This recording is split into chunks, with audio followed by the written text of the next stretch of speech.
Hi guys, malamig man pero mainit din. Kasi may araw guys, so may sunshine kahit makapal yung snow. Ayan, naglalakad ako sa gitna ng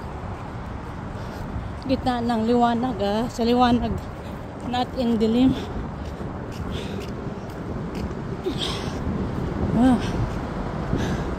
Nilalamig ako pero naiinitan. Ano daw? Nilalamig pero naiinitan. Kasi naglalakad ako guys. Naghihila ako ng bagahe. Medyo mabigat. Tapos yung suot ko makapal.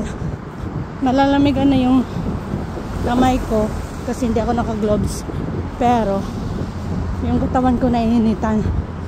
Kasi naka-apat na suot ako. Tapos may how to say that one. Ayan, may stop na. Ayan, dahil malapit na yun. Tatawid ako at doon ako sa kanto maghihintay ng bus. Ayan.